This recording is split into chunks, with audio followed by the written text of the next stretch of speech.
have a great panel today. We have a great panel tonight. These guys come up to the panel. So I'll do quick introductions. You want to do introductions and you walk and okay. So I'll start with Juan Pablo. This is the first one that I have on the list. So Juan Pablo Capello, good friend, and he's one of the great enablers of this Miami tech community. Thank you for joining us. It's great. We got a stage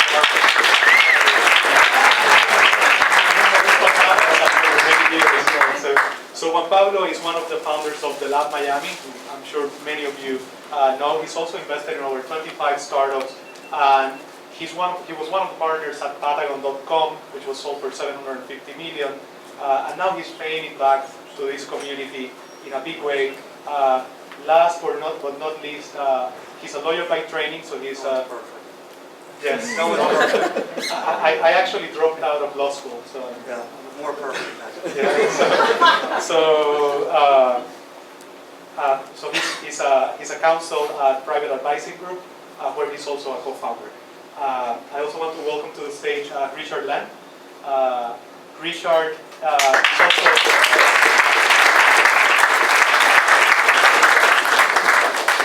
he's an old friend as well. We've been that old. Doesn't look that old. Thanks, man. It's in the genes, hair loss. So Richard is a general partner at Thesis Ventures, and Thesis Venture is just about to launch. It's actually officially announced next Monday. So you guys have a preview of everything that these guys are doing. I've known him for a long time. We've been colleagues, competitors, and now we're here on stage. So great. He started one of the first digital agencies in the world, actually, back in 1994, and he's old enough to be part of the launch team of Monster.com. Wow. So that's older than I look. Right. Yes. Good for you. So we also have Will Weinberg. Please come to the stage.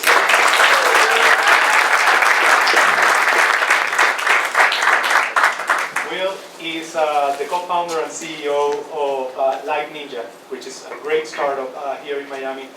It's a video chat marketplace that connects consumers with experts. And he's been coding since he was 13, so he's a true coder entrepreneur. He recently raised, the bio says 750, but it's more than $1 million that you guys have raised. Yeah, we had two separate bio deposits. Excellent. And we also want to welcome to the stage Rodolfo Sackman.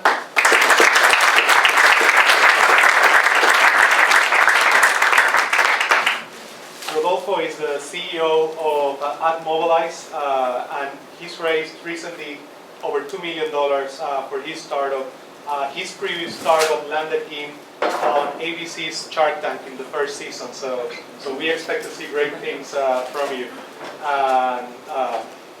And then finally, Jose Vargas. Don't worry, I'm always last. He's always, but there's a reason.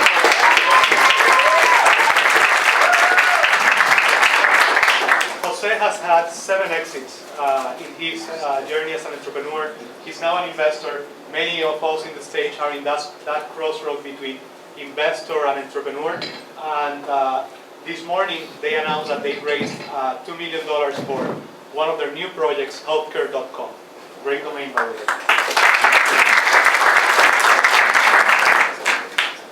So, beyond the bios, sorry, I'm playing DJ here with all the AV and everything. So, beyond the bios, which are really impressive, I wanted to break the ice by helping you guys get to know these guys better. Obviously, the bios are amazing, but I wanted them to answer this question for us. What is your purpose in what you do today?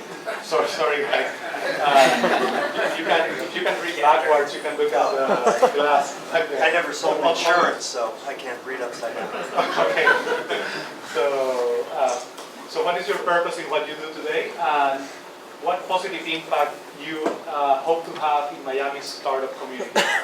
Juan Pablo, since you're closest to me, I'll with your answer of what's your purpose. Well, I think, I don't know if you're older, you maybe started before I did. You know, actually for the old people here, I may be the oldest one in the room, all you have to do is remember back to the late 90s where Miami was a very, very important tech hub for everything that was going on in Latin America. It really was the de facto capital in the Web 1.0 of the internet for Latin America, and Lincoln Road, and wasn't just called Silicon Beach because of the silicon you saw there, but because of all of the tech startups. And so companies like Patagon were here, and it got sold for $750 million, and you had Mercado Libre was here, and now it's a $5-6 billion company. Star Media was a public company worth billions and billions of dollars.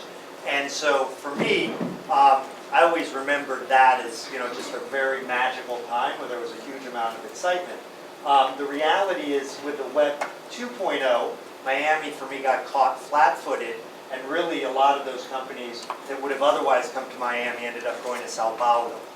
And my view is that if I'm trying to do something with the ecosystem here, it's really helping Miami reclaim this position as a real tech hub for the Americas, both north-south. I know there's people here, focused on healthcare and some other niches, but at least, my goal is really to help Miami become what it already was, and for me, what its natural role is, which is a real important tech hub, not just for South Florida, but really for all of the Americas. I wasn't here then. I was in New York then, so during the 1.0. But actually, before I answer that, I will say that it took a lot of what is going on here, what Brian and Peter are doing here with Refresh in New York to get the scene to the way it was. In 1999, when the internet blew up the first time, there were about 60% of the workforce that was laid off in that period. And we created things like, I was one of the founders of the Tuesday night pink slip parties at the pub, which was basically where a bunch of recently laid off, super talented, smart folks would get together for drinks, just like this, right? Beer and pizza. And I would tell you that probably 50 businesses were started out of those Tuesday night pink slip parties. And some of those businesses are probably still active today. So I'm hoping for, personally, selfishly, I'm hoping for a very similar run here over the next decade, half decade that I experienced in the early 90s in New York.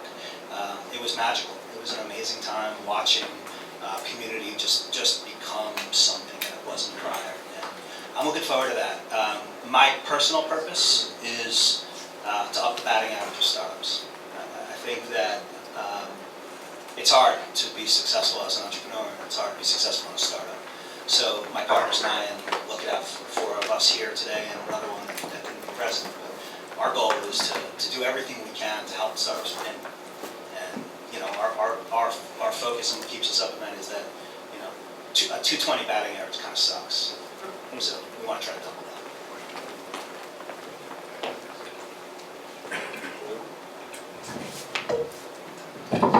Hi, everybody. My name is Will, and we're at a company called Live Ninja. And talk about my purpose. I guess I'll talk about the purpose of the company. And we created Live Ninja as a way to help eliminate unemployment by kind of modernizing what it means today to have a job. We believe that unemployment is a big socioeconomic problem all over the world, but we keep electing government officials from older generations that don't really know how this generation works. We're not a generation of 9-to-5ers anymore, not a generation of construction workers. This is a generation of freelancers, consultants, entrepreneurs, businesses of one, and we have this incredible peer-to-peer sharing collaborative economy that now exists thanks to the internet for the first time ever. So for us, the purpose for the company is to help eliminate unemployment by saying, jobs today, they can be anything you want them to be based on what you're good at, whatever skills you can provide. So with Live Ninja, basically what you do is you tell us what you're good at, the rate you want to charge, the hours of the day you're available, and then we help you get clients through algorithms all over the world.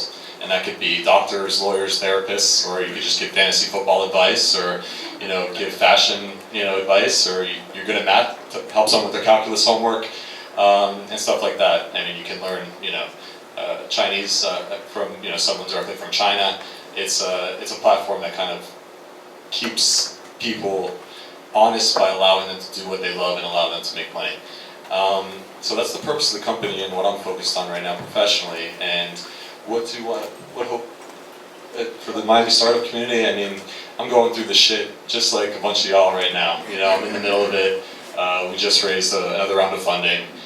So if there's anything that I could provide or be helpful for, I'm right there alongside with you.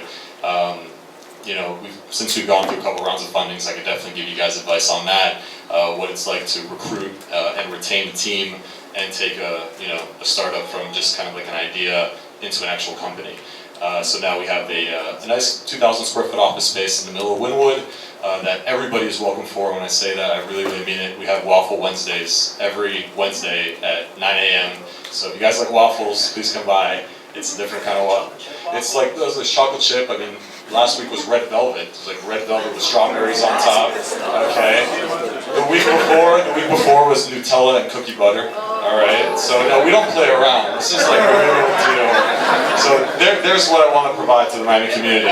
It's startup advice and waffles.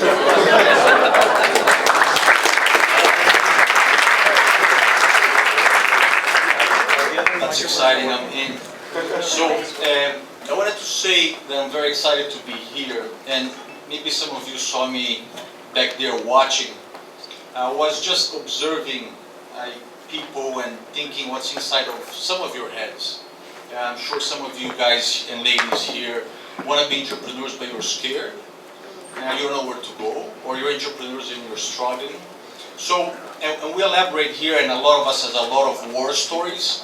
And one of the things that I have used is lots of analogies that you have to kind of treat yourself along this crazy path that we're all in, right? So my goal for Miami is the following. I personally need to create, and I think there's a crazy creative process, and I like the adventure.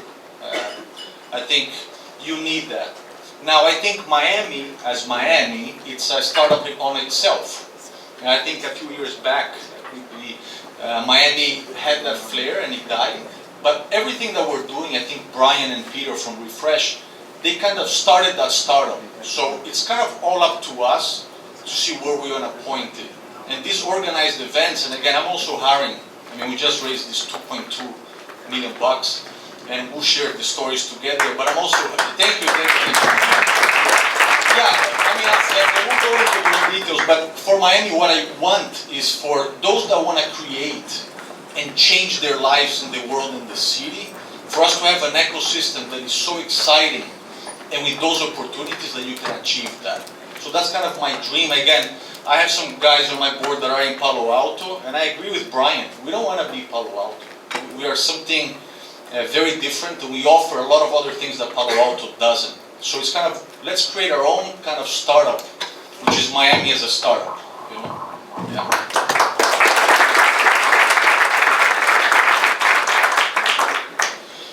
So I agree with JP because I was here in Miami when the dot-com bubble was happening, and one of the benefits of that was that it got a lot of people interested in technology and a lot of people wanting to be in the front pages or making news. And I was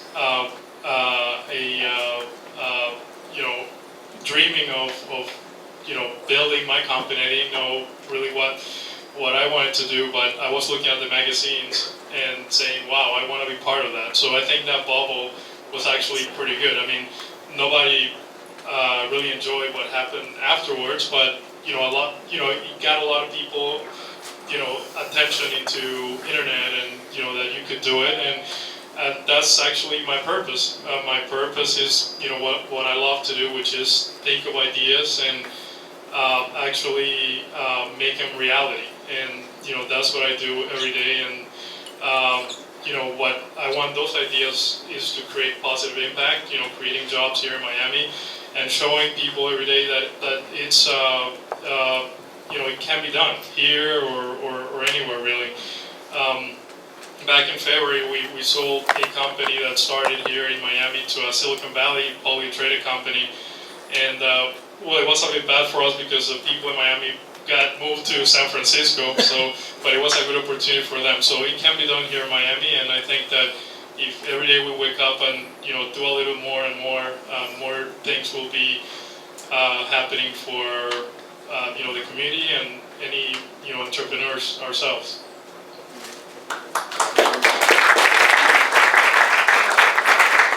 Thank you guys for those extended introductions. That's great.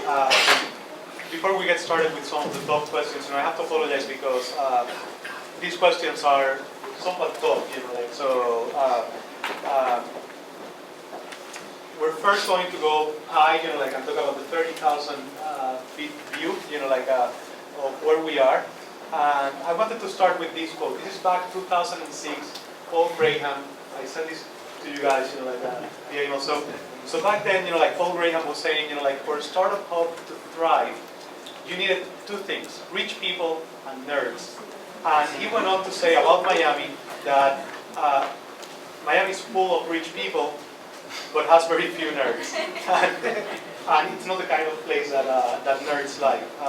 How many of you guys consider yourselves nerds? So that has changed. But I want to ask you guys, what would you tell Paul Graham 7 years later that has changed in Miami, and maybe more specifically in the last couple of years? Go straight down. Change. Yeah, Be on the just spot. any of you. Well, first of all, Paul Graham is probably one of the best founder mentors in the world. So I would not tell Paul Graham anything, including my clock. But I would say that nerds matter for technology, and that's not the only companies that are starting. We, at Thesis, are investing in consumer brands, and yes, some of them may be technology based, but some of them may not be. And I think that's a very San Francisco mentality, thinking that what you need is a technology ecosystem to drive an ecosystem. I think you need an entrepreneurial ecosystem to drive an ecosystem.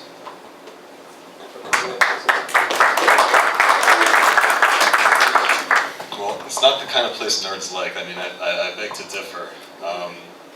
2006, I mean, things were very, very different than they are today. And I think maybe in 2006 it applied a little bit more because, you see, and you see this also in venture capital, that people thought you had to be in the Northeast or you had to be out west because, that's where MIT and Harvard and Stanford was, and that's where people migrated for computer science degrees, and they came out of there, and that was like the national tech hubs.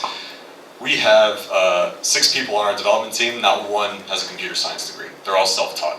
And I think you see more and more of that happening these days. You see coders coming from anywhere. Just in the last few years, I mean, you see more and more of that. Give you one example. Our first hire that we ever made, his name is Ryan. He doesn't work for the company anymore. But Ryan graduated out of Clemson, so in South Carolina. And I found him on AngelList. And my CTO was not sleeping, so he said, "Well, you need to find me another developer." So I looked on AngelList and I found Ryan, who just graduated from Clemson. And contacted him, and Ryan is a nerd by definition, and I mean that in the best way possible. And Ryan was on the next flight to Miami, Southwest Airlines, $190, flew into Miami from South Carolina. I put him up at the Gansevoort for one night, sees the ocean, sees Lincoln Road, he's like, "I'm in." So I beg to differ that Miami's not a place that nerds like, especially as, learning how to code is, so democratized nowadays. You can learn to code just anywhere. And yeah, you do need money and you need people that know how to code, but I think you see a lot more people that are interested in investing in early stage software businesses now in Miami, that are just more aware of it. And you see more people learning how to code, just self-taught. So I think you see a convergence happening in Miami especially regarding that. So how do we go above the rhetoric about the weather, the ocean, the things that Miami normally sells as part of the tourism board, associations, and this one's for you, Juan Pablo, in the last 6 months, if we fast forward from today, Facebook has opened their regional headquarters here for Latin America, for the US Hispanic, and in the last couple of months we've seen companies like Square, Wix, We've seen companies like Spotify set up small teams here in Miami. Most of those are, for the most part, sales operations. And now in the last 2 weeks, we saw an announcement from Microsoft that they are opening their first innovation center in the US, in Miami. We've seen Endeavor pick Miami as the first city for them to set up in the US. Where is this headed? Are we before or after the tipping point? Are we? Well, the best is yet to come. I mean, that's for sure the case.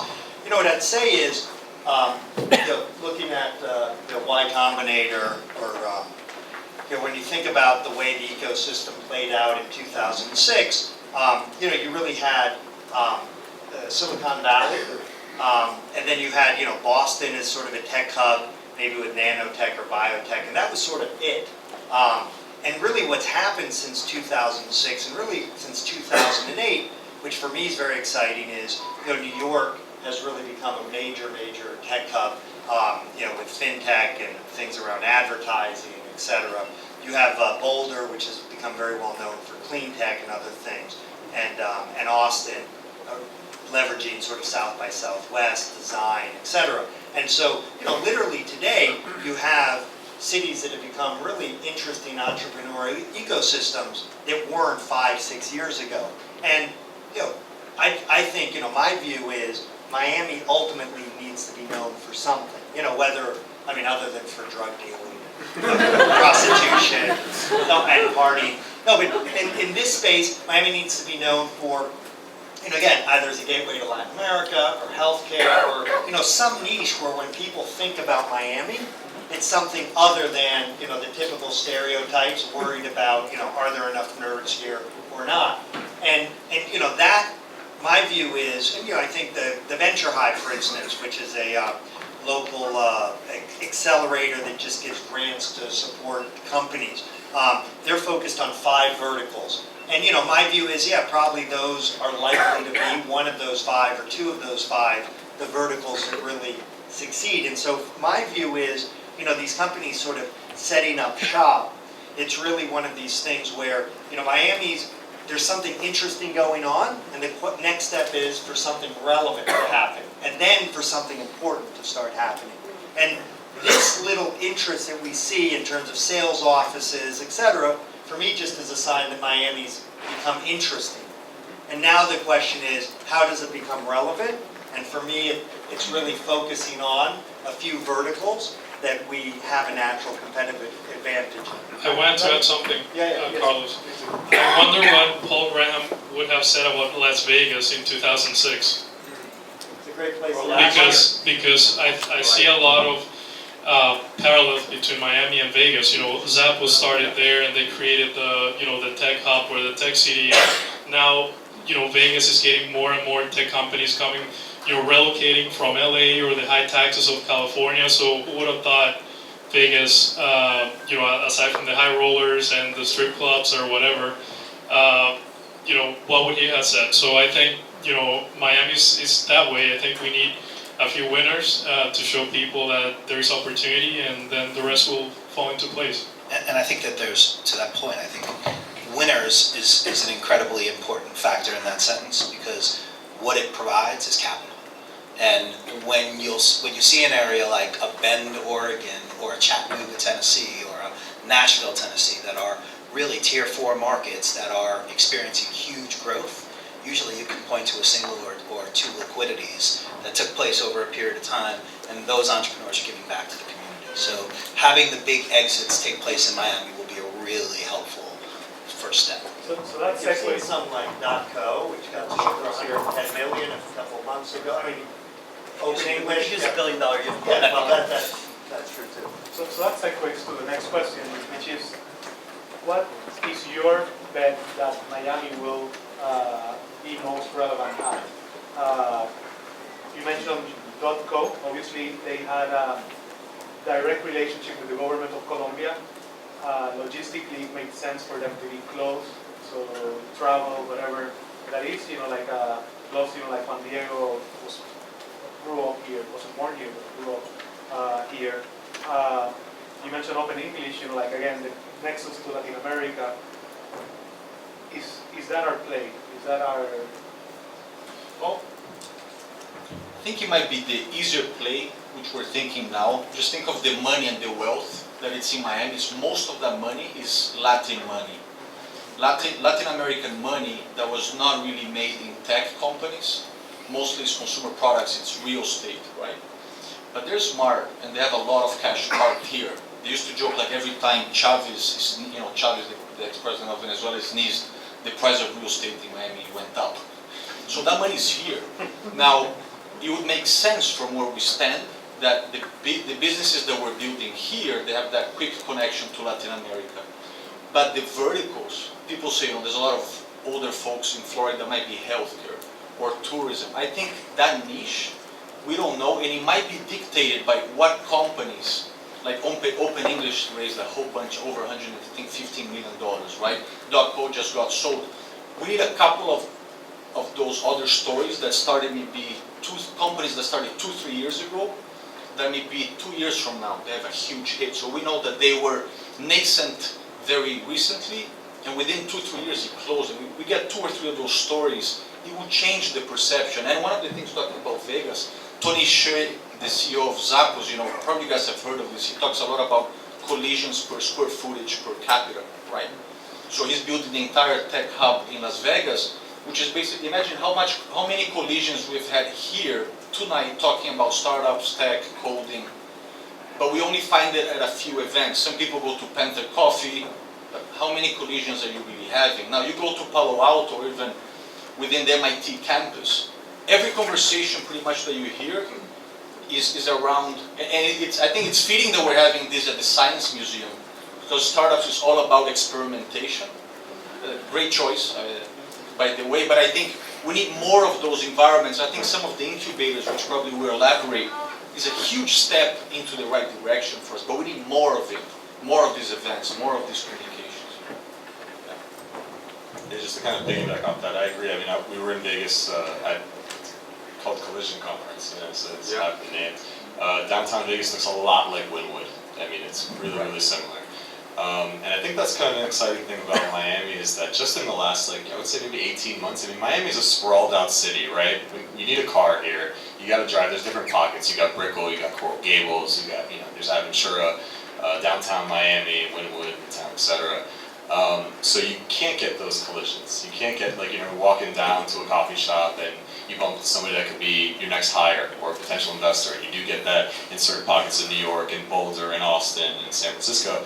And I think what has happened recently, with the Knight Foundation and, RefreshMiami and the lab, making some kind of bet on a hyper location, and that's Wynwood in this case, to create those collisions, and you see it paying off. You really, really do. You go in Wynwood, you walk around, and you just bump into people you know from the tech space. And we needed those happy collisions. We needed that serendipity. And you needed to kind of go all in on a spot. And, props to you, Juan Pablo, for investing in the lab and creating that atmosphere for entrepreneurs like us, because we really didn't have that just 18 months ago. And you really see paying off dividends.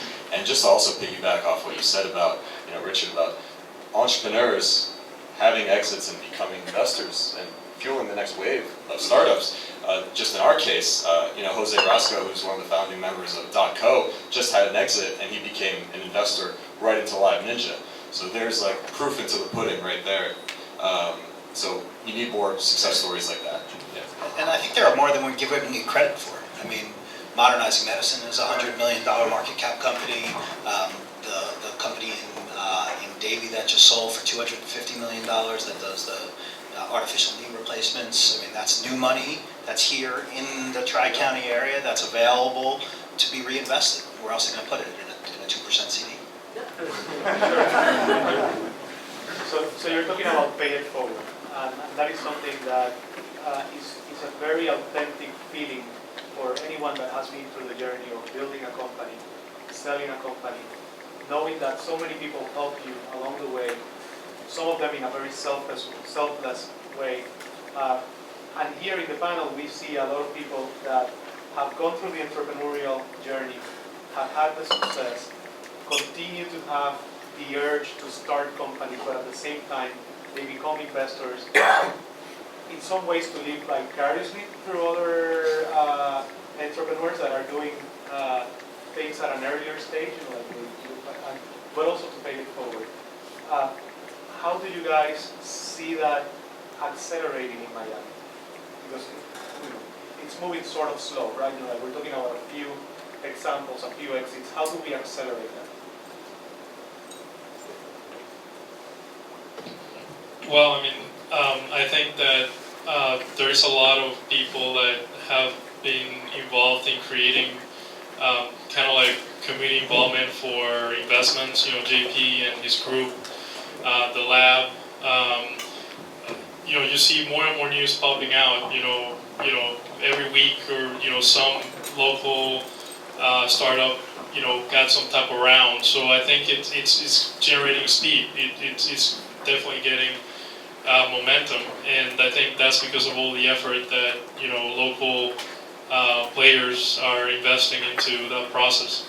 Yeah, so about 18 months ago, 2 years ago, there was a group of us.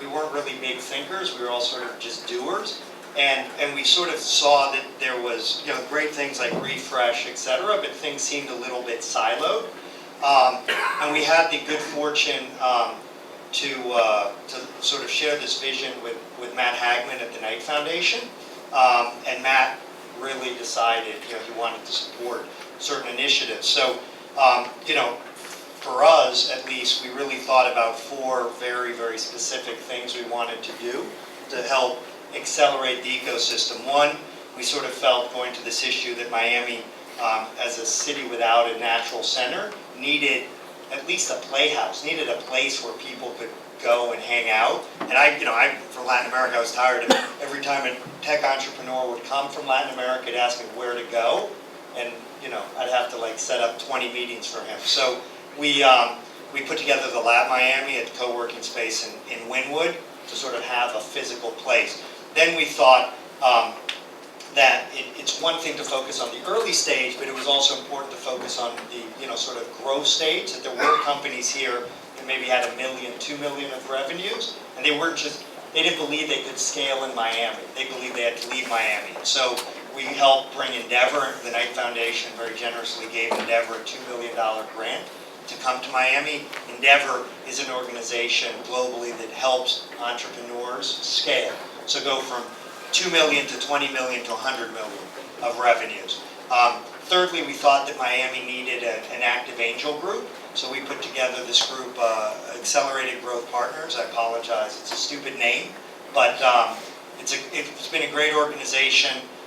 First 7 meetings, 14 companies came, 11 got funded with with $2.8 million. You guys got part of your seed round there confirmed. AGP suffered a bit of a sophomore slump. Now we have Nicolas Ardi, who got a significant grant from the Knight Foundation to revive AGP, and he's really going to be the sort of ambassador to the early stage ecosystem down here. So AGP, having an angel group was important. And then the last thing we thought was that Miami needed some more really high-end tech conferences. And so we put together a tech conference right before Art Basel, and then obviously anyone who was here at the beginning of May, hopefully you were at Emerge, which was a 6,000 person, just massive conference put on by Banny Medina and a bunch of other people, with a lot of their own personal money and love put into it. So our view in terms of was to stop thinking and stop bitching about things, because there was a lot of that, and there still is a lot of that. And thinking, hey, what are the very specific things we can do? And the one thing that I got to say has been great about the Knight, and I think some people are even, feeling like, hey, the Knight's in too many things, etc. But before you feel that way, just know that one thing that the Knight does before it gives anyone money is make sure that they're going to be collaborative with all of the other things going on in the ecosystem. And one of the problems we have just naturally, I think because it's still a small pond, is people who are doing things begin to right away want to balkanize and sort of create their silo and sort of say, everyone else is a retard here and I'm the only one doing anything worth doing. And there's this real natural That's very Miami. Yeah, very Miami kind of, and I think it's because for so many years people felt like, hey, you know, there's this, you know, there's this wasteland here in the beaches, and you know, I'm the only one who reads, I don't know, Tech Week or you know, whatever it is. And you know, the Knight Foundation, much to their credit, not only supported these initiatives that I mentioned and a bunch of other ones, but they've really made sure that the initiatives they support are very sort of open in terms of inviting the community in. So what you're saying is that there's many things that are brewing, but they're all interconnected. That's what an ecosystem is, right? Exactly. So, so let's talk about the fundamentals of what does it take to raise capital. You know, because let's move in that direction. So regardless of location for a moment, tell us, you guys have done it. You funded companies, some of you as well. What does it take from the investor perspective and also from the entrepreneur perspective to raise the capital? I'll take the entrepreneur perspective. How many in the audience are trying to raise money for their dreams or their visions? Okay. You need guts. Big guts, and I'm using guts not to use. And here's the thing, it's long and it's hard. But it's achievable. Sorry.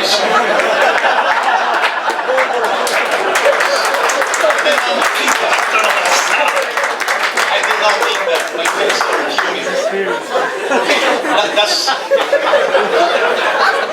don't tweet that. It's difficult. And you have to do a lot of things, which is both strategy, and you have to sell 24/7. And I tell you, and it gets very exhausting, but you have to keep on pushing. So actually, my fiance's father told me one day that we were talking, and he saw that I was really kind of exhausted. He said, you have to be like a Coca-Cola can. You know, when you get a Coke, you open, it looks beautiful, it makes you feel happy because of the branding. You open it, you hear the bubbles, you want that sweetness in your mouth, you drink it, and you feel amazing, right? When you're raising money, you have to be that Coca-Cola, and he's there. You have to be that Coca-Cola can every day. And you have to talk to everybody. And one of my suggestions there, you need to trick your mind. And it gets a little deeper, but you have to trick your mind and your soul. And you don't hear the naysayers. You're going to get naysayers, and probably everybody here in the audience has it. You just block them. It doesn't mean you don't want to hear the contrarians, but it's the contrarians that say, aha, I see your vision, here's some ideas, right? So I'll just give you a quick info how I raised my, so I was working at Morgan Stanley and then I quit, I hated the job. And I had the vision for AdMobilize, right? And Morgan Stanley is fine, but it's not, I can trade, but that's not for me. So, and I had the vision of AdMobilize. So, raising capital, there's no manuals. Some people will raise it easily, some people will raise it from Latin America, some people will raise it from people in Palo Alto. There are no rules, but it's achievable and you have to bet big time. And I'll let others just comment on this, but we raised the money about a month and a half ago. We had 1 month left runway after working 2 years on AdMobilize. January 1st of this year, I told my girlfriend, now she's fiancée, because we raised the money. You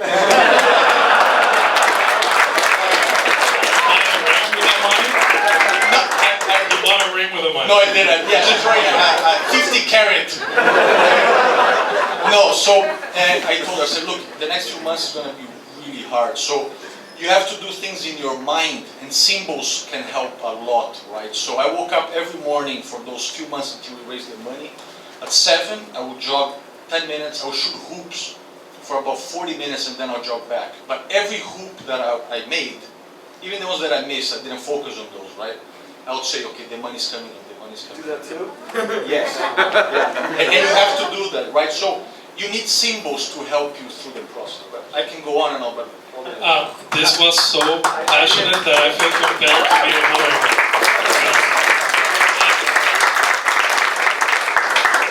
I'm going to give you, from my perspective as a, again, he was a passionate one, I'll be the boring one. But, being from both sides of the table, I think what you have to do to raise capital is work on a balance sheet. And you know, when you talk to, and that's not balance sheet money that you have in the bank and whatever receivables, that's boring. I'm talking about the intangible balance sheet, because investors, we seem that we're visionaries, but we're really not. I mean, the entrepreneurs, the ones that we are on the trenches, we are the visionaries. So when you talk about what you're doing, you have to basically list what valuables do you have in your balance sheet. Maybe, you know, you have a great technology team that has done it before, that can code, that can you know, put product out, that you know, you have partnerships, that your site has so many users, that you have already validated the model, and you know, you have some revenue. So those are, you have to be, you know, aside from passionate, you have to have compelling assets in your balance sheet. And that's, again, what I call the intangible balance sheet, because you can't see it, you don't have money in the bank, but you can list, this is all that I have the team, I've done it before, I validated the product, I have, you know, 100,000 visits to my site. Those are the things that you need in order to raise money. It's value. Substance and passion. If you guys were the- Before we move on, Rodolfo, you raised Series A? Yeah, Okay, so Series B is for the baby, right? you would be great. To that point though, if we're talking about the passionate point of view and the boring point of view, I'll bring the contrarian point of view, and I'll say that no two deals are the same, no two entrepreneurs are the same, and no two investors are the same. And I'll give you, for the half of the room that put up their hands that are raising money right now, which is incredible, by the way, I'll just say for your perspective, find the VCs that invest in your space. Find the people who have the expertise in the areas that you're building your business in. Find out where they've been. There's plenty of sources. You can go to AngelList, you can go to Crunchbase. There's plenty of sources to find out where. You go to the SEC and look at Reg Ds and see who's supported who. But if you can find out whose investment profile fits your business needs, you're far better off than talking to everyone you meet. The biggest challenge you're going to have as an entrepreneur is your time. Your opportunity costs are more expensive than anything else. You know, as Rodolfo said, they had a month left, right? Time is the most important thing, so use it wisely. Make sure you do your research, make sure you know who you're talking to, and make sure you're talking to the person who can help you. Because if you're not, you're wasting your time. Let me just add one thing to that. So I agree. I think if you are a second-time entrepreneur and you sold your business for your first company for a couple of million, it's easier to raise that money from VCs, right? If you're kind of a first-time, second-time entrepreneur, the VCs will not look at you at all. And if they do, that's just from my experience. Again, guys and ladies, my experience is not the Bible, it's just the manual that worked for me, right? The way that I raised the first tranche of money, it was not first degree of separation to me, it was second. And I think that's pretty wise, because sometimes you might ask your friends, so the ones that raise their hand, is that your first time raising? Most, okay. So the thing is, go second degree. Somebody that trusts you completely, let them open their Rolodex to introduce you to them. And I'm talking maybe, you know, from 100,000 to maybe 300,000.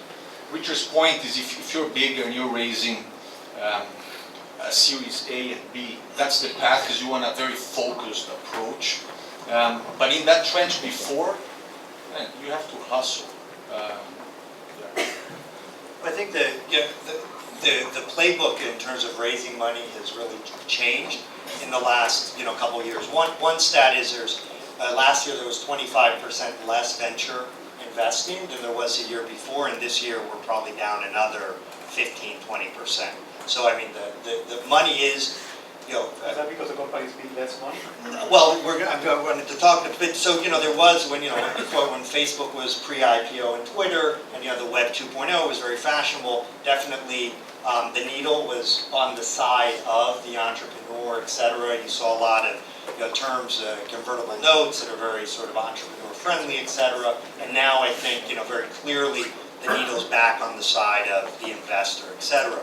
But Carlos just touched on a very, very important point, that it used to be, at Patagon in 2000, if you wanted to launch a company and have customers, you needed to raise about $3 million. I mean, there was nothing in the cloud. You had to buy your own servers. I mean, I remember at Patagon, we raised we did a round of $50 million. We spent $2 million on a Sun license. I still have no idea what that $2 million was for, but in Java, you can download that for $5 now. It was like, we were like happy that we could go buy a license, that it just seemed like part of the toolkit we were building. Now, the reality is if your business is an app, I mean, for $5-7 grand, you should be able to, right, I mean, you should be able to get a product and start getting customers. And if your business is really a company, with this lean launch philosophy, I don't know if it's 25, 50, or 75 grand, but for less than the price of a really expensive car, you should be able to launch your product, have customers, and start figuring out, iterating the product and figuring out what your customers really need, because I'm sure you don't get it right the first time. And so the way you used to raise money, which was just sort of blowing, selling this big ambition and blowing through $200,000 of some initial seed money, then another 500, 700,000, then $2 million, and just sort of keep thinking, hey, I'm going to keep finding VCs that are going to fund my losses indefinitely because I'm selling them a dream. I mean, I think now, for 90% of you, the reality is, you're not going to be successful if you're selling a dream. You have to sell actually a beta, a product, show how you're being smart in terms of acquiring customers, and actually show that in the short or medium term, your customer acquisition cost is going to leave you more revenue than it's going to cost you. And so, that sort of changing the mindset, I think, is really, really important. And the other, just one last thing is, if you decide, hey, I don't need 200-300 grand to get started, I need 25-50 grand to get started, that's a much, easier mountain to climb. And there's, again, the Venture Hive gives grants of $25,000 for no equity. There's literally, I think, 200 or 300 accelerators in the U.S. that give, for equity, they'll take, 5 to 8% or 3 to 8% of your company, give you basically a boot camp in being an entrepreneur, office space, and maybe take, whatever, and make a capital investment of $25,000 to $75,000. So I just think, the whole sort of playbook in terms of raising money has changed a whole lot. It's an issue, actually. Yeah. It's actually the biggest challenge that venture capital's ever faced, the Series A crunch, what's happening right now. Venture capital... Why don't you explain what that is? Sure. Okay, well, venture capital was an asset class that was created to support technology. So it was created to support companies that didn't have revenue, that needed to build user bases and spend a fortune building technology and compiling tech stacks that cost $5 million. And you can't get that money from an institution. So a new asset class was born called venture capital to fund those types of businesses. And as we were all talking here, it used to cost $2 million, $5 million to start a business and get traction. So you didn't see as many businesses started because most people don't have friends and family access to $2 million or $5 million. The price of starting a business went down so exponentially that it's $250,000 or less to start a business. Now the access to capital through friends and family becomes far more prevalent, right? People can start businesses because they can hustle up $250,000, $100,000, $25,000 to give it a shot. The problem is when they extinguish that revenue, when they extinguish that money that they were given, they don't have enough traction to appeal to an institutional investor. Institutional investors are going to look for a number of things. First and foremost, that you know what your cost per acquisition is. How much does it cost for you to get a customer? Second thing is, what's the revenue per user? How much are you going to make from that user? And thirdly, what's the lifetime value of that user? How much over the life of your relationship with that consumer are they spending with your company? Based on those three things, I can say I can give you $10 and you'll turn it into 20. The problem is, by the time that $250,000 is extinguished or $100,000 is extinguished, you don't know that yet. You're still testing different models. You're still trying to pivot your business. You're still trying to get it to a place of stability that you can scale up. That's the Series A crunch. The Series A crunch is there are a ton of businesses that have been started on friends and family money or angel money that don't have enough traction by the time their money's out to be able to raise another round of capital. And that's where we are. And is that tougher down here than other places, or you think it's the same issue everywhere? I mean, I was going to ask you, like, I mean, we talk about the Series A crunch, and that's what we talk about in New York and in the Valley. Here it seems, like if you do a survey, there's a seed round crunch. Right? Like finding money for the seed round is difficult here in Miami. How do we address that? And we already talked about, like building relationships, like ask for advice, not for money. Like we talked about the traction that you need in order to prove yourself to an entrepreneur. But I think that now it would be worthy for everyone here for us to talk about the different stages of fundraising and not making fundraising the goal, but how can you navigate the waters through different stages with the least amount of capital possible. So we're not giving away anything. So Yeah, well, I'll tell you. Seed round, Series A. Okay, so there's a couple of entrepreneurs in this room who I know. I'm looking at one now who hi Brian, where I've actually said they've called to ask for our capital, and we've said, you don't want our capital. You don't need our capital. That's not what you're looking for right now. What you need is revenue. What you need is traction for your business, and then you can write your own ticket. The traditional round structure goes pre-seed, or just enough money to hustle up a deck with a couple of guys and a rapid prototype or whatever you can get your hands on, then take that and raise an angel round or a seed round, as it's called. Usually that's somewhere less than $500,000. I've seen seed rounds actually for $8 million. So the term is broad, but you're really usually talking about sub 500 grand, right? You raise that money through one of two places usually: friends and family, or angels, professional angels who are investors. They're dentists and doctors and real estate professionals who want to diversify their investments. So you raise your early pre-seed money and seed money through that class 9 times out of 10. There will be institutions, Andreessen Horowitz will invest in a seed round if they see a real great opportunity super early. We'll be first money in if we think the opportunity is fantastic. I don't think that you want to be dogmatic about how you approach it, but I'll tell you that no matter which stage you're at, this is a game of leverage. Like anything else, it's about supply and demand. So how many investors want to invest in your deal? How many people are you speaking to? You have to create leverage, and the only way you can really create leverage is traction. Get traction for your business, make money, and when you have that revenue, there's 15 other ways you can finance your company that doesn't come at the cap table's expense. It comes at your debt equity expense or whatever it is you need to pay it back. So don't be so quick to think you need to raise institutional capital every time you need money. I'd actually, as an investor, I would tell you don't want an investment unless it's your last opportunity. So let's talk about the different vehicles, convertible notes, safe notes. Like how do we facilitate like friends and family money to come in without putting a value in the company? We can educate it. Just really quickly, I want to just add a comment there. I think this is one area where Miami has a distinct advantage because the cost of operation to run a company is much lower than in New York or Silicon Valley.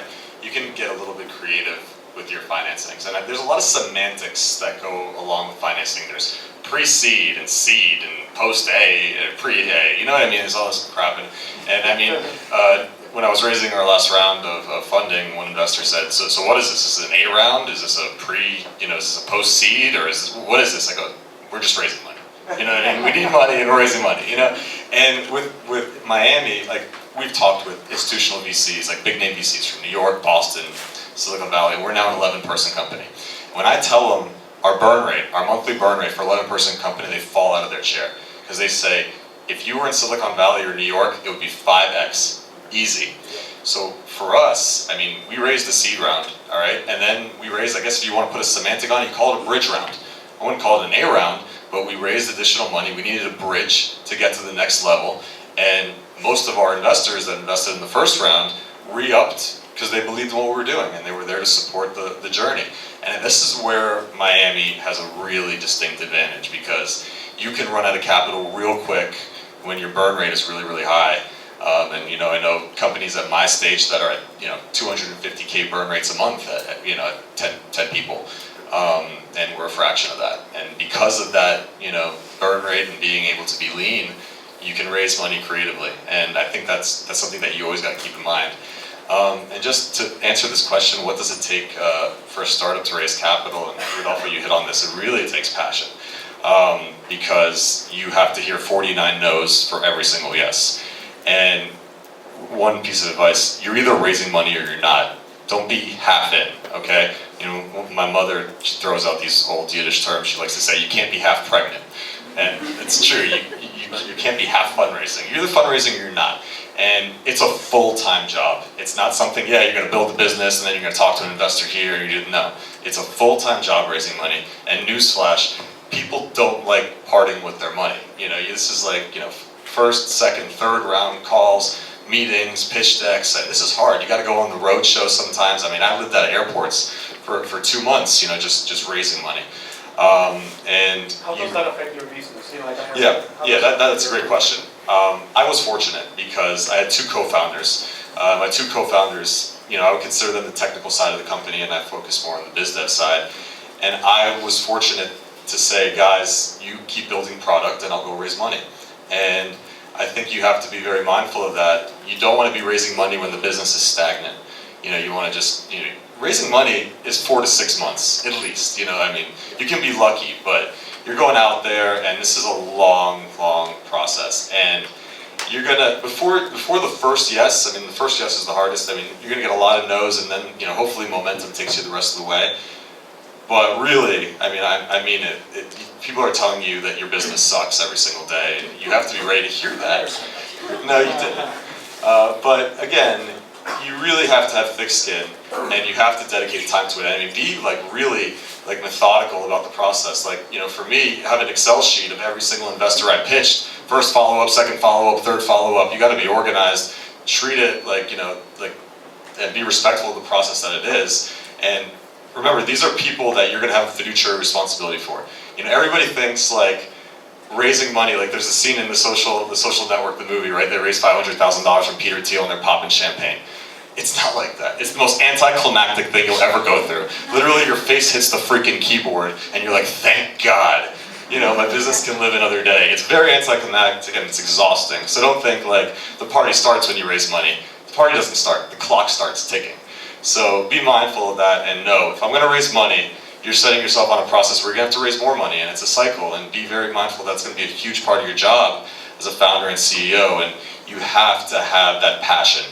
And do not ever raise money for something that you're not passionate about. You might have a cool idea and you're like, all right, I want to kick the tires and see if I can raise a round. Forget it. Because even if you're successful raising money, then you're going to have people that are knocking down your door, and you might get tired of the business 6, 8 months later, a year and a half later. Startups are really hard. The stats, 9 out of 10 fail, right?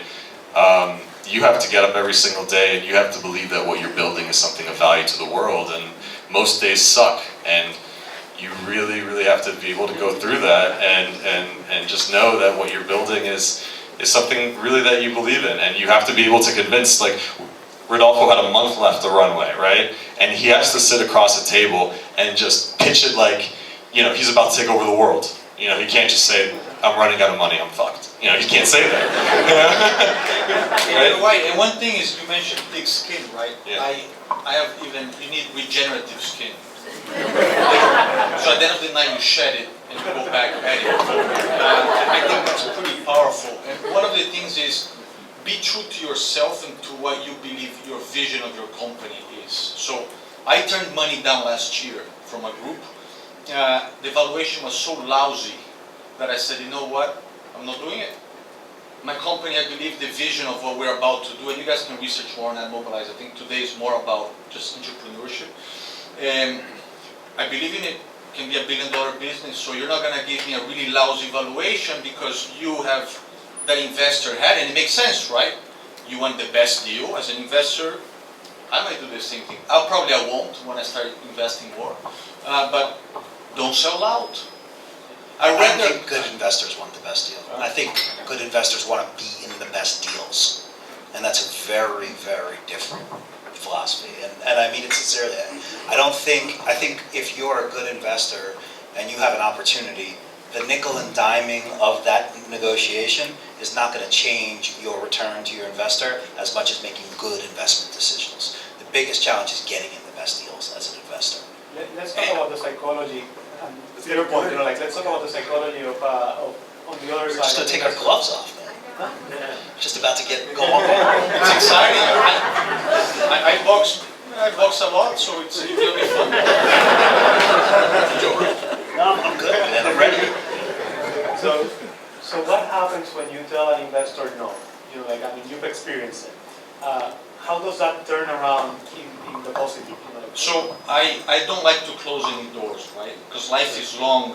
I value relationships greatly. So very kindly, and people that know me, I'm very direct, and I said, it's just not a good deal. I appreciate it, but you both know that once I start getting some traction, what you gave me is going to have a 3x on it. So hey, they're smart, they've done it before, probably they sold a few companies before, so as a professional investor, they get it. They know the ratios of what happens, but they respect you more, is what you're saying. Sorry? They respect you more, is what you're saying. In part, yeah, because it might be 4 years from now, I can go back to them and say, look, now I have a deal that, and they know me, I know them, so don't close any doors, but don't sell out. I'd rather Immobilize have gone down than me selling out and having lousy or not supportive investors until this level. Once you start raising B's and C's, it changes, right? And I think picking your investors is very, very important. I mean, just like investors pick the entrepreneurs they work with, it's the same thing. It's not like a pendulum or a power, balance. Like really, if you're taking money from these people, you're going to be in bed with them for the life of the startup, for the life of the company. And you have to be very careful about that. If you know that the investor is doing a ton of due diligence on you, do twice as much due diligence on the investor. Look at their portfolio, it's public. Call or email the companies that they've invested in. See how they like working with them. When I decided to raise money for Live Ninja, I had two rules before I took any money from an investor. Number one, they had to be an entrepreneur before they were an investor, because they have to know the shit that I go through on a daily basis.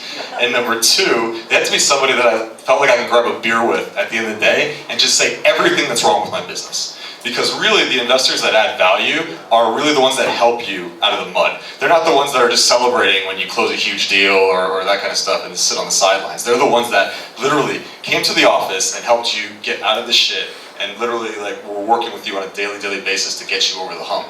These are the investors that you want to be with, and you got to feel like you can just open up to them, that you don't have to sugarcoat anything. And really the best investors are the ones that were entrepreneurs themselves, because they know, what you've been through. And just a story, Marco Gabberti, who's one of our angel investors, a guy that I know a lot of you know and respect. We have a board meeting, and Marco's been an entrepreneur himself, and he said, Will, at the end, I basically talked about the company for 2 hours, and then Marco looked at me, and I said, Marco, what do you think? You think we should do it? And he goes, Will, my side of the table, it's easy. I've been on your side of the table. It sucks, okay? But we'll give you advice, you can take it, and then you got to go back into the trenches and figure it out. We trust you to figure it out. And I think when you have investors like that, they're mindful of the hardships that you go through. Those are the ones that can really pick you up and push you through the finish line. Look for people like that. Be very, very careful. Don't take money from everyone. I mean, who are these people? Sometimes, maybe you find a guy that made his money in real estate and wants to put money in your startup, because tech is now the new big thing.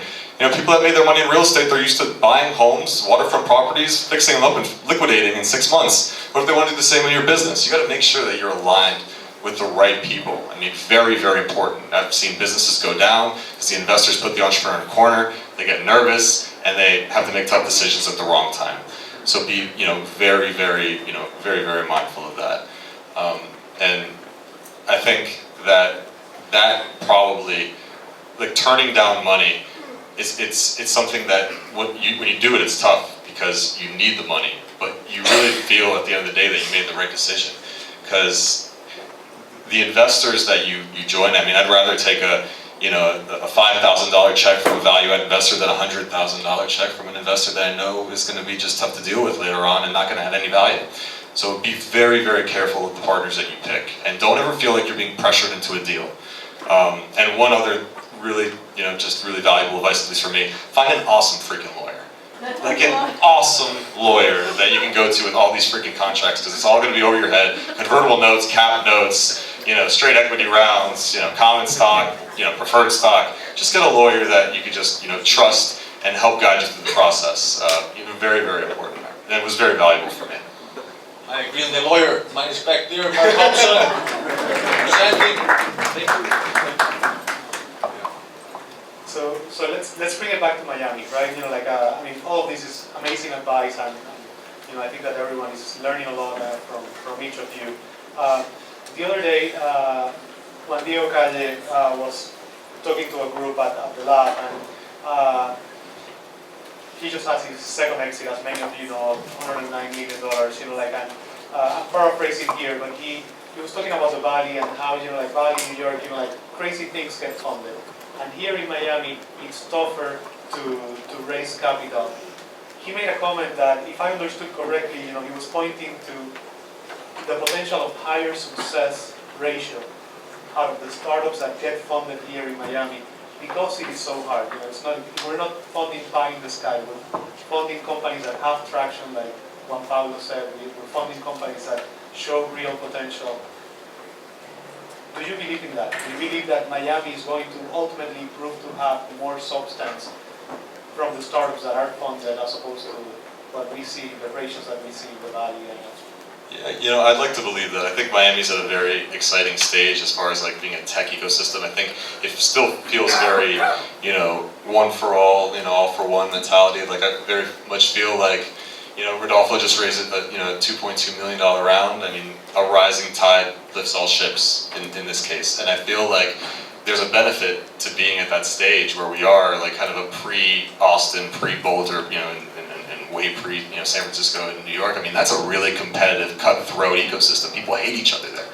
Really, they're out to get each other out of deals, and it's very manipulative, and there are people, talking bad about each other. But Miami's at this really, really kind of warm spot right now, where everybody's kind of just looking out for each other, because your success is our success. And we just want to help each other grow. And I mean, you see that with the collaborative efforts of the Knight Foundation, at the lab, and RefreshMiami. I mean, look where we're at right now. This is absolutely incredible. So I do like to think that, I do like to think that there's this kind of groupthink mentality, and it's very much, I don't want to say kumbaya, but right now it's very, very warming to be here in this ecosystem, because everybody wants to see the next person succeed. And that's exciting, and I think you see successes like .co, and you see incredible things happen in Emerge Americas, and what Richard's building at Thesis is also incredible up in Fort Lauderdale. It's just really, really exciting time for the ecosystem, and I mean, I have really, really high hopes, and I hope that that's true. I wanted to add something also, like we talked about before, the money here is mostly coming from entrepreneurs that, basically made it, and they are specialized in a vertical, your consumer's products. So, let's say we don't have a lot of professional VC money here, so then, since a lot of the investors are entrepreneurs, people have done it before, they can be more selective because they understand the space. And that's what we have here. A bunch of, entrepreneurs or people that have done it before that are investing, and they're, again, more selective. They understand what is it to be an entrepreneur, even more so than a VC, because those guys, yeah, they went to Wharton or MIT, but they really probably didn't go through what a lot of entrepreneurs went through. So yeah, I think it's more selective here.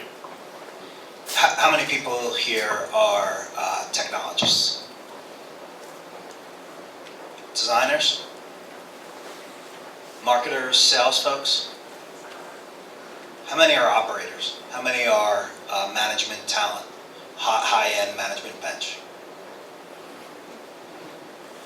That's our problem here. We have an incredible, I've hired 100 designers and developers in South Florida over the last decade. Not a problem. Great talent. Excellent access to talent, whether it be homegrown talent or South American talent. There's a plethora of it. Where we struggle here is in the management bench, is in the deep executive level of the management bench. You'll see areas like New York or San Francisco, they're churning those MBA candidates out all the time. And most venture capital firms will keep a roster of those folks on hand, and they'll recycle their same entrepreneurs in residence, and they'll put them into their investments as operators. If we want to be a sophisticated ecosystem, we need to focus across the ecosystem, not just on technology, not just on design, not just on marketing, but on all of the assets of that supply chain that it takes to be a successful business. We don't have the university infrastructure here. We don't have the 20 college universities that have MBA programs here. So where we're finding that is, unfortunately, a lot of our homegrown talent that goes to Duke or NYU or Northwestern and gets their MBAs, they go to New York and San Francisco and Chicago and get jobs. And in order for us to bring it through the line, we have to have the talent through the line. So it's going to take a while for that side to catch up, but when it does, I think we have everything else we need here. Do you guys agree with that about This city's evolving so fast too.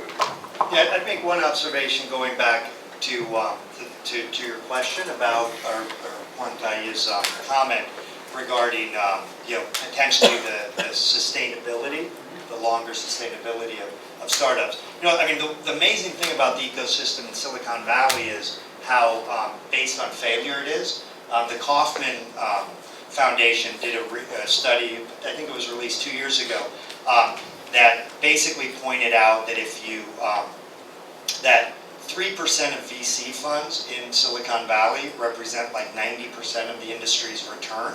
So that means the returns for 97% of the funds there suck. And for me, even more startling was that somewhere over 90% of companies that receive Series A money from Silicon Valley funds, so say more than $1 million from Silicon Valley funds, ultimately fail in the sense that those investors don't get back their money. So I mean that's just startling to think that the ecosystem, it's really just about a few outliers that provide the returns for the whole ecosystem. When I think about that, I think what ends up happening a lot of times is you have companies that are good companies, but probably aren't companies that can sustain a 20 or 30x return, and that's really what the investors are looking for. So it's going to this question of who your investors are, etc. So you have to think that, hey, if you raise money at $5 million valuation, which would be a very low valuation, lowish valuation for a Series A round, I mean, your investors are genuinely expecting, if they're institutional, that if you're successful, it's going to be $100 million exit. Yeah, 25x. Those are big numbers. Those are big expectations that you're putting on yourself. And I do think there is something to be said, and I'm actually a big advocate of, that there are certain companies that are billion-dollar companies, etc. I think it's great to be an entrepreneur and build a company that's maybe a $5, $8, $10, $20 million company. Thank you very much. That's the sound of one hand clapping. That's a guy who's made money and lost money. So he knows. But that's really one of the things that I'd say is a big takeaway tonight. For any of you is, one, you can be an entrepreneur and raise extremely little money and have a company, and there's no reason it can't be sustainable on day one. And two, there's absolutely no problem with never taking any money or just taking a little bit of money when you need it and having a company that, if you wanted to sell it, you could sell it for 10, 15, 20 million dollars. That's great. That's amazing. And in some ways, I think that's much more attainable, and it's much, the scale of that is something that you can control, because I think, I was part of a company that, took off like a rocket ship. And the reality is, there's very, very few people that are good at that startup bootstrapping stage, good at that growth stage, and then good at that hyper growth, dealing with, big name insights, Redpoint, those kinds of investors, and, pushing towards an IPO. Very few people, have the cloth or the interest or the skill set to deal with all that. And I think, one of the things entrepreneurs need to do much more is be much more honest with themselves about, what their goals really are. Like I for instance, I've invested in 25 companies. I've realized I'm a really shitty angel investor. Like it puts me in a weird thing. Like I like to be either very involved or not involved. And being in this sort of hybrid where, I own 2-3% of a company, give advice, but then, if I get too involved, there's too much free rider. It just isn't a good spot for me. I'm much more interested now in co-creating companies, company building, etc., because I've realized I have to be much more honest about what I'm interested in. I think a lot of entrepreneurs need to be much more honest about what they're interested in. And Silicon Valley, there is just this playbook, and everyone's expected to fall into a certain pattern. So could that be a difference for this ecosystem? Like having companies that are more honest and set a lower bar for themselves? This couldn't be more timely and relevant. My partners who are in the back row will tell you we had this conversation at lunch today. We've been, we're starting our fund. Officially starts on Monday, so we've been working the performance like you wouldn't believe. Right. Will's calling on Monday. So we've been working the performance in a million different ways, according to what you're saying. And another systemic problem with venture capital is that these giant funds, right? When I'm saying giant funds, I mean $1.5 billion, right? Now imagine having to spend that money in 3 years. You're responsible for spending $1.5 billion in 3 years, go ahead. You're going to make some mistakes. You have to fund that money or you don't make your carry and your fee. So there's a systemic problem in the venture capital industry that when you're that big, it's really hard without a unicorn. If you don't have $1 billion exit, you're not going to offset all of those losses. I'd much prefer to have a 4x return on half of our portfolio. That makes me really happy. Just like to add one thing there. I mean, don't look at other companies for a playbook, right? There really is no playbook. There's no right or wrong way to run a business. And I think, such great advice. Too many people, they want to just figure out how are we going to get a WhatsApp or an Instagram. I mean, ignore the lore. Ignore, right? Ignore the TechCrunch bullshit. For real. We read that stuff and we're like, all right, yeah, I want $3 million and I'm going to go all consumer and I'm going to figure out revenue later and we're going to do ads and forget it. How do you build sustainable business? What's your playbook, right? How do you take the business from day one? What's the plan? Are you going to, working towards IPO within 7 years? Are you going to flip the business in 2 to 3 years? Nothing wrong with that either. And coming out with $20 million on the other end. I mean, really, it's a big opportunity, I think, these days to create these really, really great singles and doubles. That later on, you're financially and you're independently wealthy, you could fund your own company and then swing for the fences. Too many people, I think, try to go for it big on day one. The WhatsApps, the Instagrams, I mean, those they caught lightning in a freaking bottle. Be very mindful of that. And just, how do you drive value to the world? How do you get people to pay for that value and build a profitable business? And then, these days, there's a lot of froth out there. If you're building sustainable business, you got some proprietary technology, some kind of IP, a sick team, something that differentiates you. There's a lot of suitors out there that's going to scoop you up or be interested in scooping you up for, double-digit millions. And then, you can swing for the fences on the next one on your yacht. So just be mindful of that. I think that's a great tip. Just one comment in terms of reading. You have to read a lot. So there's a couple of books that you should research there in Amazon. There's a few that I would recommend for those that have a full-time job now. I went on a tangent here, but it's okay. That's actually good. When you talk about resources, okay. what do you... Thank you for that, Carl. So, I think by Brad Feld, Venture Deals, it's an awesome book for you to learn about convertible notes, Series A, investor, VC money, they're fighting for control. You want to keep control. Really educate yourself as much as you can. But going back to the ones that have full-time jobs, I was there for 12 years in corporate.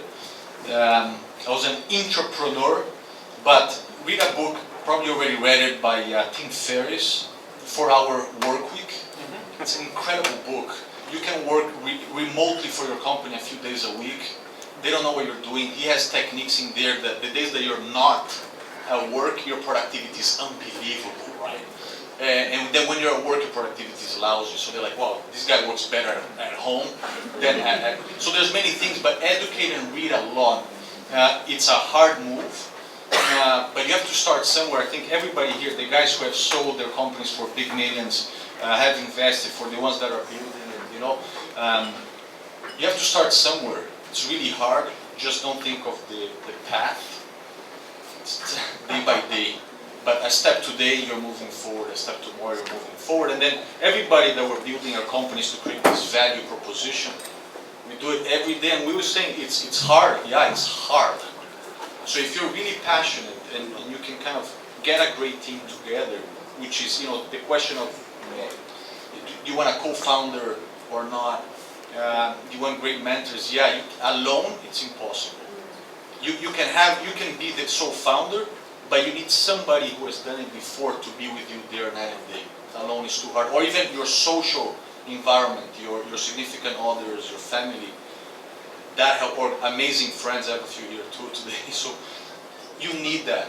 Otherwise, the journey is too hard, but it's worth it because you're creating something, right? So, Just real quick before I forget, because you mentioned Venture Deals. Yep. Venture Deals by Brad Feld and Jason Mendelsohn. I think the single best book you could read. If you're an entrepreneur and you want to raise your first round of funding, my God, it's outstanding. It really is. I mean, before, it's written by a lawyer and a VC. Jason Mendelsohn was a lawyer turned VC. And you know, the subtitle is How to Be Smarter Than Your Venture Capitalist and Your Lawyer. And it's outstanding. Read it. Read it before you meet with Richard. I read it before I went out to raise my first round of funding. I knew absolutely nothing about what was there, a convertible note and, you know, common stock and how to structure these things, and it is just outstanding. It's very simplified. It's not, you know, it's not like, you know, in complex terms. They talk about things from, this is what the investor's thinking at this point, this is what you need to be thinking as the entrepreneur's viewpoint, the investor's viewpoint. Breaks down very simply. I mean, if there's one thing, that advice that I can give you out of this talk, it's buy that freaking book. It was Rodolfo's advice, just saying. Rodolfo's advice. we share. I'll take credit. Collaboration. So we did a survey with 13 startups that have raised capital here in Miami, local startups, you know, in the last 24 months, you know, some of which are here on stage, you know, like, and some of which also ask, you know, like, to remain anonymous. So we're going to talk a little bit about what it takes, you know, like, in terms of travel, in terms of, for 46%, their first investor was local. For 54%, that was not the case. So they had to find their first money from, so they probably have to travel, or, you know, maybe it was friends and family that lived abroad, but like that's one of the statistics that I'm just going to walk you quickly through the statistics, and then we talk about what this means. You know, like, so where are your investors based? Only 25% are based out of these 13 startups in South Florida. 63% in the US, but outside of the local market. 7% Latin America, and you can read the rest, right? So, and here you can see out of the cap table, and we asked them, you know, like, tell us from your cap table, what is the distribution of the capital invested between local and remote, and you can see the distribution for each of the 13 startups. One at the end only got capital from investors outside of Miami, and when you look at it as a pie chart, 41% of the capital invested in those cap tables came from local investors.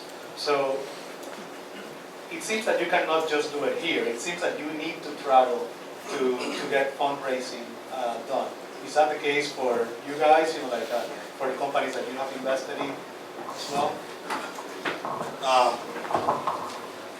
But Miami's, as you know, as I think even was recognized in one of your quotes, I mean, it's probably has the highest concentration of potential angels who are sitting on the sidelines in the world. So I think, you know, the challenge of everyone in this room is, you know, how do you get that capital, or just, you know, one tiny slice of that capital, you know, onto the playing field down here. And if we're, you know, if we're going to be successful as an ecosystem over the next 2 or 3 years, I mean, we have to start getting some of that money off of the off of the sidelines. I So mean, that's investor not education is a big part of moving ahead.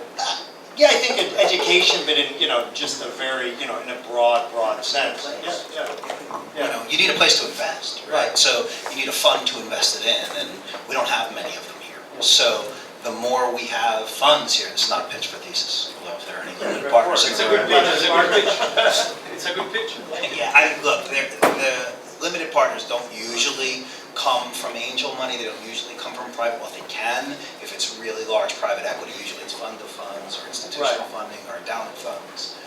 You're getting it from more institutional places, but the more capital that goes to work here, the more jobs that are created here, the more education that's given here, the better talent that is created here. It's a self-fulfilling prophecy. So when it gets started and you start to see that funding come on, and I am hopeful that Thesis provides a sophisticated place for local LPs to invest through.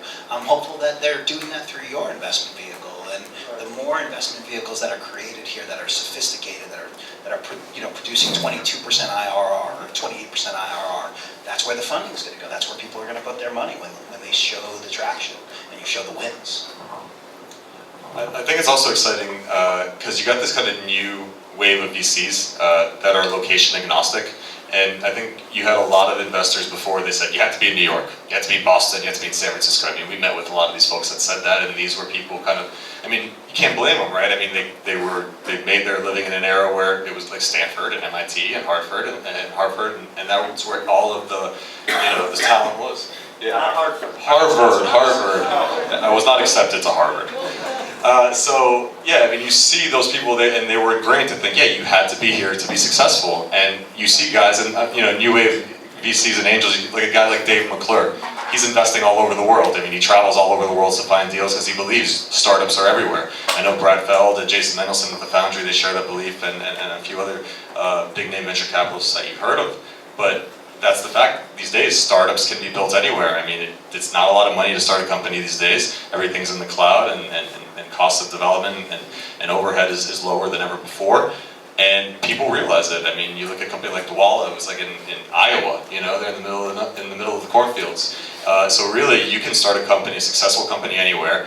The internet allows any business to be location agnostic, because essentially you have no location, you can go global instantly. And if you have more investors that subscribe to that belief that, I could put capital to work anywhere, I think, the entrepreneurs stand to benefit from it, the investors stand to benefit from it, and I think you see things like this chart here that, you have people investing out of Latin America, the investors that invested in Latin Ninja, yeah, our first checks came locally from Miami, but we had investors, that invested from London and New York and from San Francisco. And I've seen more and more VC funds that I've talked to just recently that says, what is going on in Miami? We're excited by it. I mean, you see, USA Today did a whole piece on the tech scene here in Miami, and there was just one, I forget the publication today, they were mentioning Miami's tech scene in particular, and VCs are catching wind of that, Silicon Valley, New York-based VCs, and they're reaching out to some of these startups that are named and interested in deploying capital in areas and backyards that they never considered before. So I think it's just an interesting time to raise money. I think there's a lot of opportunity that never existed before, because investors don't really say you got to be in New York or you got to be in San Francisco. The good news is we're actually telling plenty of startups in New York and LA that if they're not here, we're not investing. So, back at you. Just one quick anecdote. I do think that we need to educate the Latin Americans that have all that cash parked here. I'll tell you a quick anecdote. The first guy who believed in my vision and me as the jockey to take it to fruition, we sat down, he wrote me $100,000 check, and I told him, I said, Alejandro, he's Venezuelan, dual citizenship, US, Venezuela. I said, Alejandro, and he's consumer real estate. I said, you realize you're not buying an apartment, correct? He says, yes. And I said, now I can take your money. That's the right question. Right? So, but I think that probably is all over Miami, maybe, yeah, I think Miami is more specifically, but maybe there's someone in the room that says, you know what, that's interesting, there's a business model there, and they need the venues to invest, but how do you educate them? Maybe someone here does a RefreshMiami to educate wealthy Latin investors in investing in startups, I don't know, right? So that education there's a huge opportunity there, and then the venues for them to do it, you know. I want to go to Q&A from the audience. Juan Pablo needs to make it to a dinner. I think you guys want to have dinner. So guys, like any questions? I had a question for you. Go ahead. It's for Richard. You talked about the management aspect that's missing here.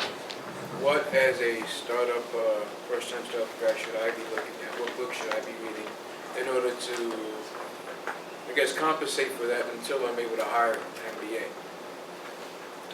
That's a really good question. Great book that just came out, Ben Horowitz, was it the Hard Thing About Hard Things. You guys can repeat the question. Yeah, so we get it's, on Repeat the question. sure, the question is, what can we do to compensate for the lack of management depth here in South Florida? What are the resources to utilize? I think Ben Horowitz's book is good. I haven't read it, but I've heard good things about it. I've read some clips, some little snippets of it. It seems he's a smart guy and certainly knows what he's doing at A16Z. The Innovator's Dilemma is an incredible book for entrepreneurs who are actually in the thick of it and want to figure out how to do it. I'd read Pando every single day if I were you. You know what we can do? We can actually put a list up. I'll send it to you. We'll compile a list up here and we'll put it up on Refresh Miami for you guys. Yeah, I'm not a big reader. I think I don't know how to read. That's what makes me such a good lawyer. What I would say is, with the incredible number of startups that have been created in the last few years, the reality is, most of these startups aren't making it because of the Series A gap.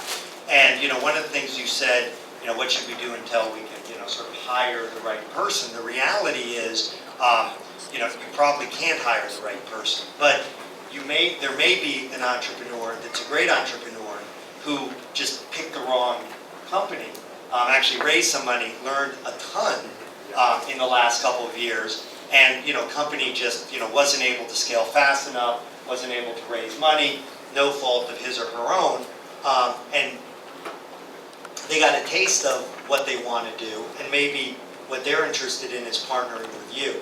And so, I think it's great to sort of self-educate, etc. I think it's even greater if you can be honest about where your strengths and weaknesses are, and look for somebody you can bring on as your partner to join the journey with you.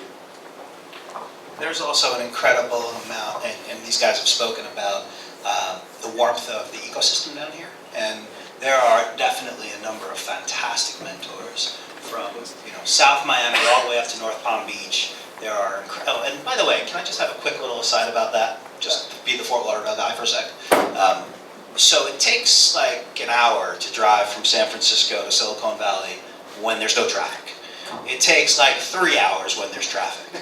And every time people say to me, so you're starting a venture capital fund in Lauderdale? I say it's 25 minutes away. One of the things that we can do is be an ecosystem that spans from North Palm Beach down to South Miami. That's the Bay Area, right? The Bay Area is not San Francisco, it's not Palo Alto, it's not Sunnyvale, it's all of those things, right? And we need to start thinking that way too, because I can tell you, you look at some of these startups up in Palm Beach like Modernizing Medicine or Leap or Magic Leap, those guys are killing it. They're absolutely killing it, and they're up north, it's not that far.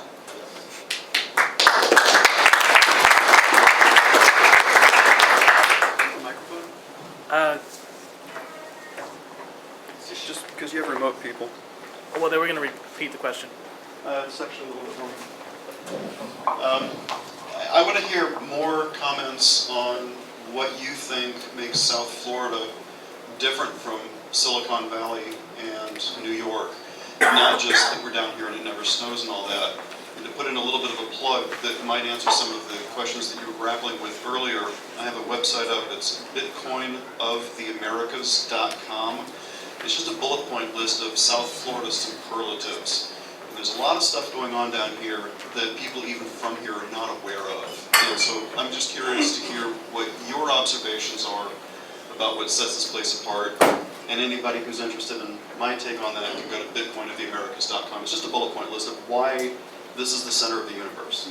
And, but I want to hear what you guys have observed. We're gonna get that shirt. Email me.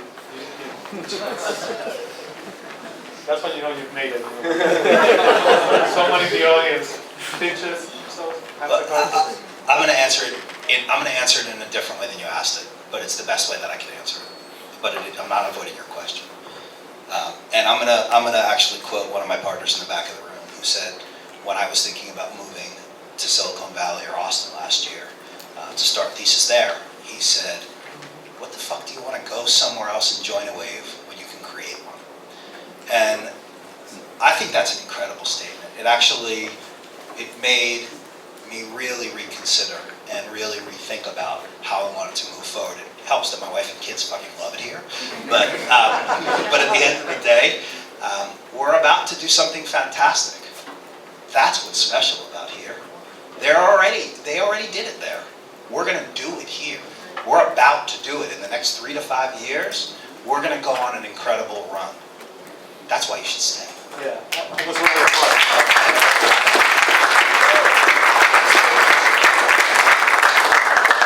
We're about to close, maybe time for one more question.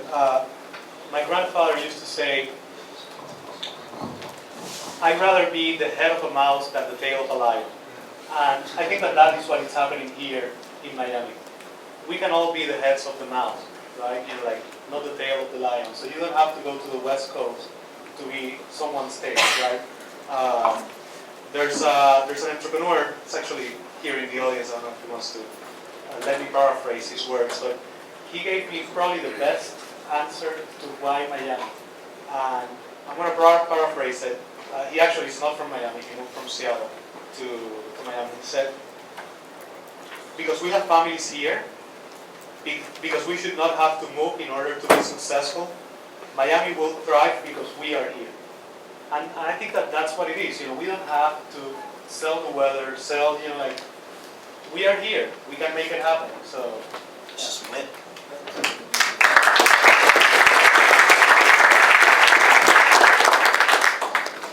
one more question?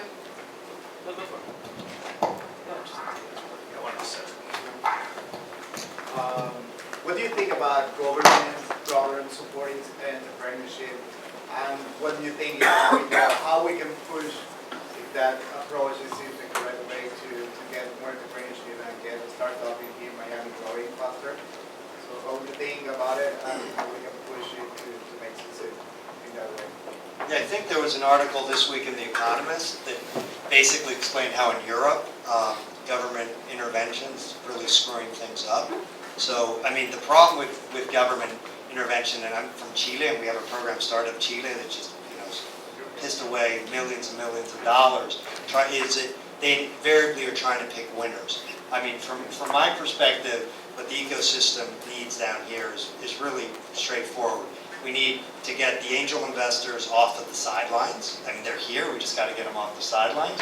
We have to, have 4 or 5 or 10 homegrown funds.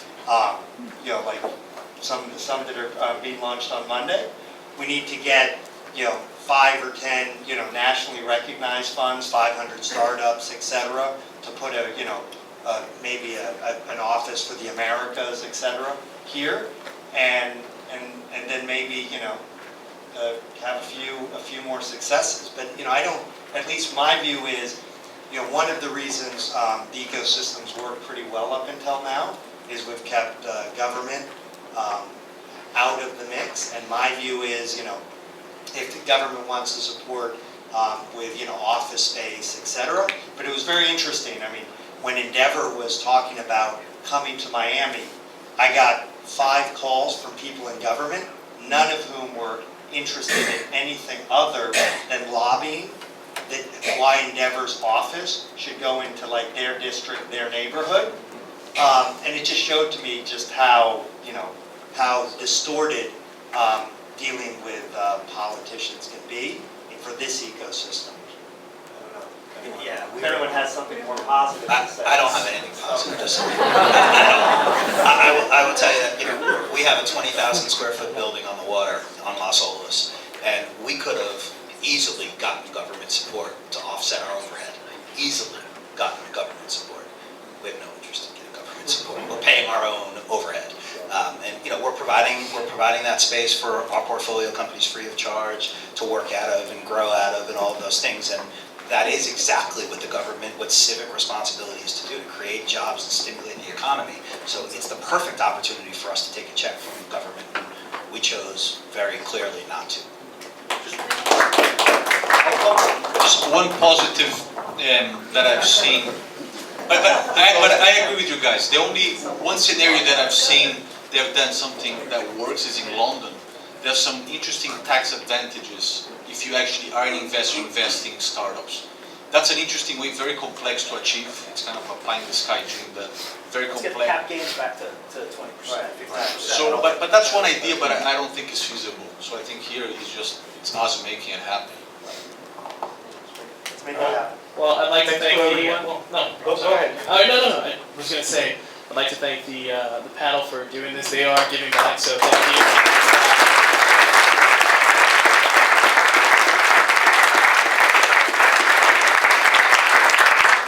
It's people like them giving back to the community and helping us sort of figure out what we need to do next. It's really what's going to drive the community forward. And Brian didn't mention it earlier, and it'll be awkward to mention it later. So we were the Greater Miami Chamber of Commerce rated Refresh Miami as the Tech Organization of the Year. So we wanted to mention that because next time it wouldn't really have as much impact.